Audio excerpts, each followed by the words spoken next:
us, and I'll keep it hush.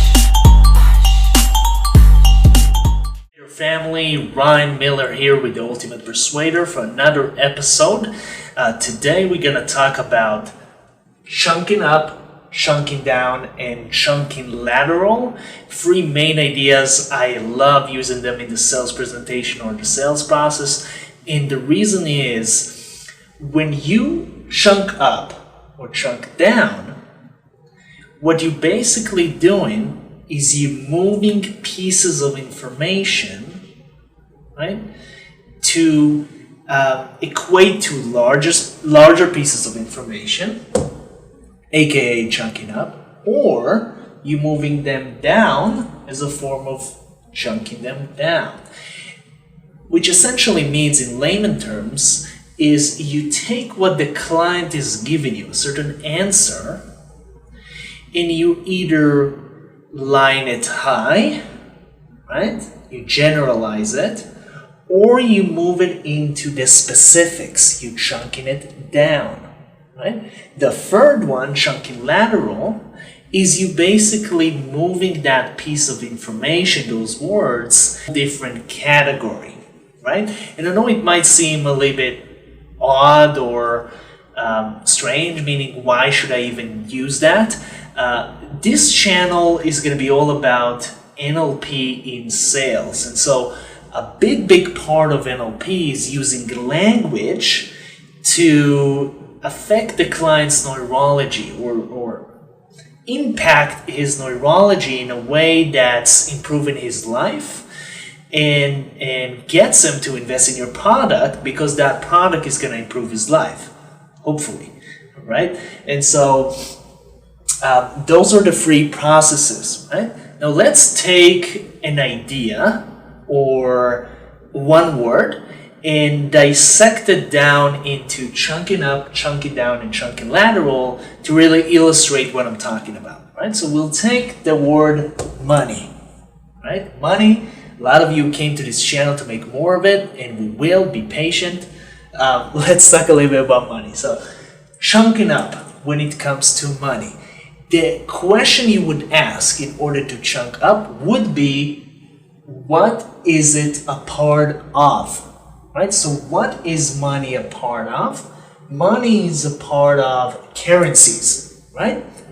You have money in the form of Australian dollars, Canadian dollars, Israeli shekels, for example, right?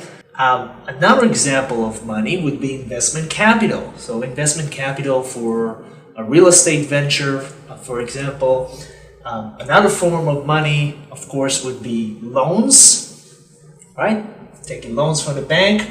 And a different form of money would be paychecks, right? Employees getting paychecks. So that would be chunking up in the sense of money. We'll get into how to use it in the sales process very effectively in 1 second. Let's go into chunking down just to illustrate what we're talking about. So money, the question you would ask in order to chunk down is, what is included in this, right? Or what specifically do you mean by that, right? So what's included in money, chunking down, would be coins, notes, etc.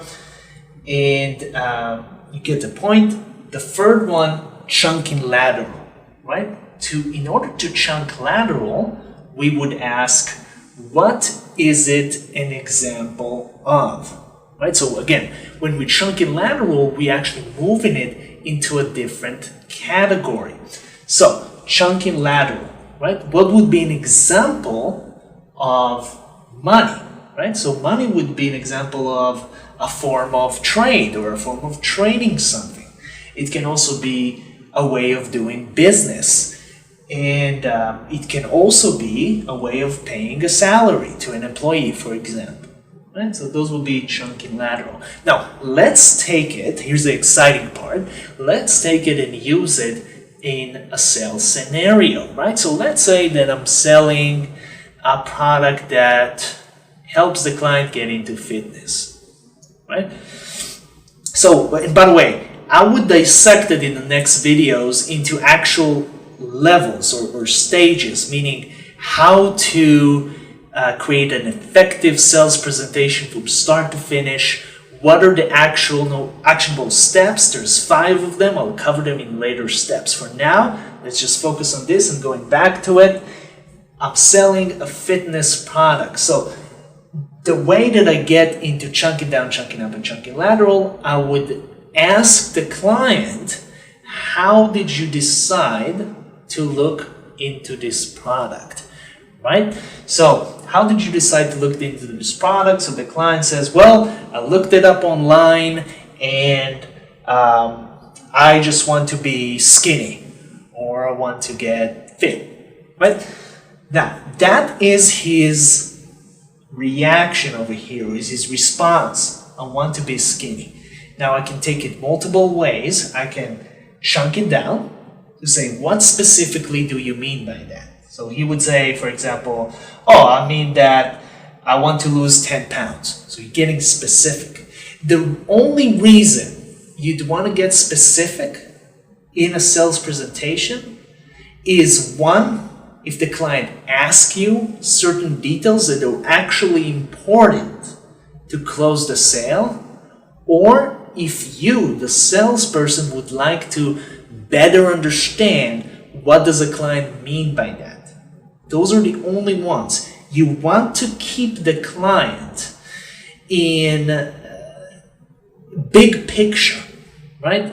Because the last thing you want to do is get the client into overwhelm. When you get the client into overwhelm, there's a saying, it goes, a confused mind won't buy, right? So that is actually hurting you in the sales process.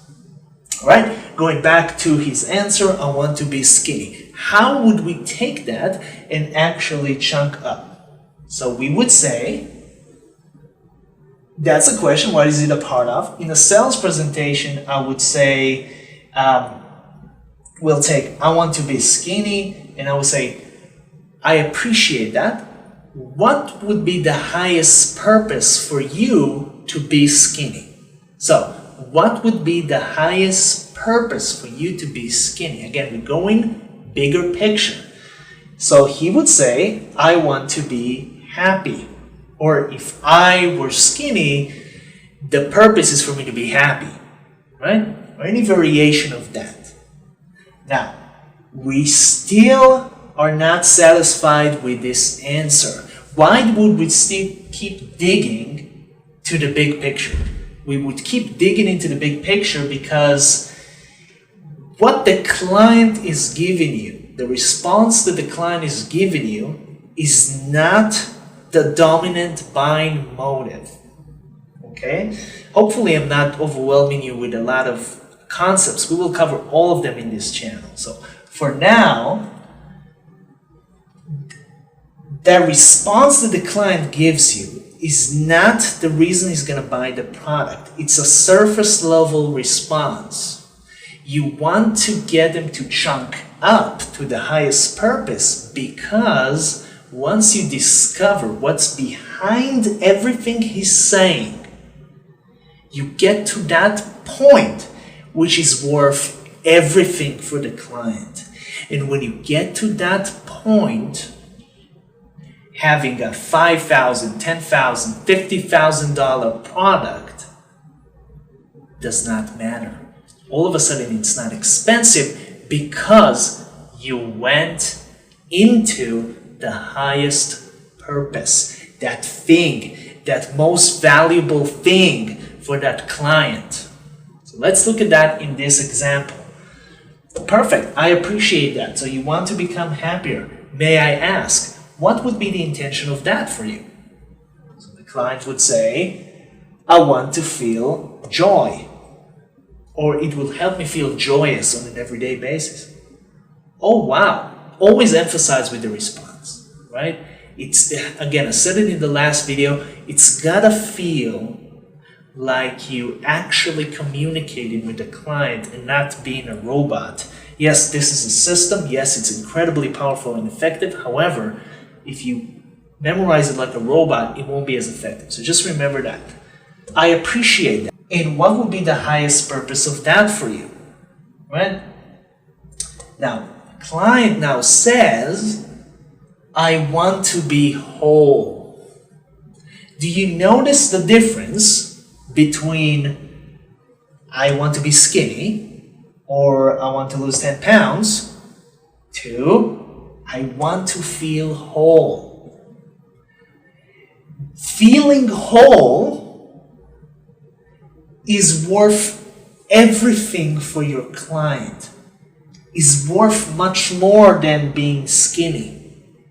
So if you can connect your product or service to being whole rather than being skinny, not only you gave a solution to his problem, but now it's worth everything for the client, and it makes your job easier, right? It makes your job so much easier. And in fact, all throughout this channel, we're going to talk about closing the doors to the objection before they come.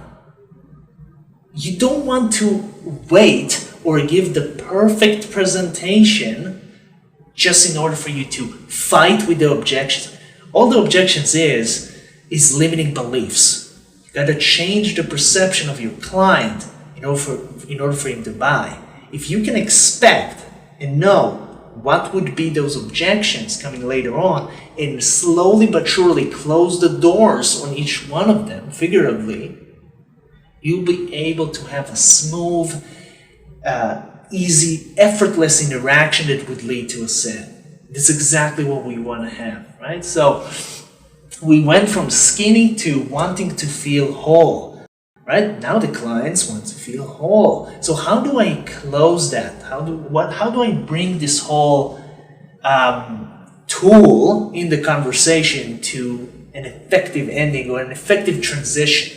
So I would say, thank you, John, right? Or whatever the name of the client is. If we could help you feel whole on demand on an everyday basis using this product, would you invest with us today? Would you enroll with us today? Would you join our mastermind? Whatever it is that you want to bring it to. Now, this would happen early on in the conversation, so obviously he won't close. If he does, perfect. He might have been a hot buyer, right? Normally he won't. However, he would say yes almost all of the time because it's his dominant buying motive. So of course he's going to say yes. So he says yes, and then you take that and you continue with your presentation. However, when you get to the close, you got a firm yes to your product.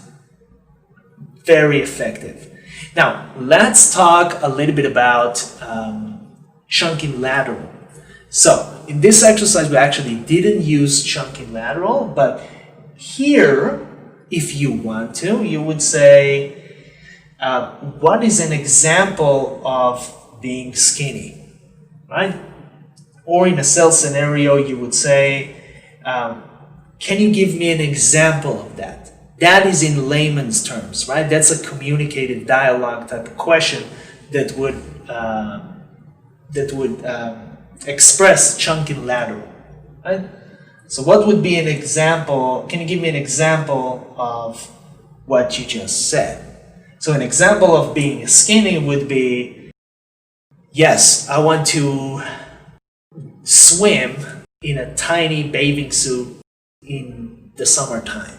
So we take in swim, and the example of that is a tiny bathing suit.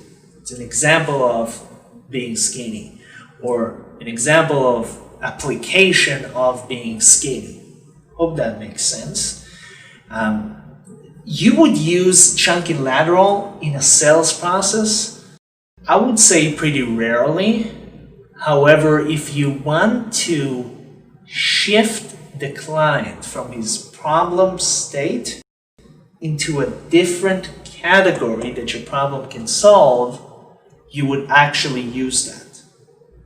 Okay? Now, I won't get too much into that right now because it's very detailed. I want you to focus on this, right? Chunking up, chunking down. In your next sales presentation, right, or your next encounter, use that. right? So again, just to recap, chunking up, what is that a part of, right? Or in a cell scenario, what's the highest purpose? What's the intention of that? Chunking down, right? We want to get specific. So you would say, what specifically do you mean by that? What specifically do you mean by that? I want to get into detail. Alright, so that was it. Thank you very much for watching. If you enjoyed the content, just make sure to click that subscribe button below and get notifications on our next video. So also hit that bell button. If you have anything you'd like to ask or add, please write it in the comment below. I highly appreciate your interaction with me, and I would love to know what would you guys like me to talk about next. Okay, so until then, have a great day, and I'll see you soon.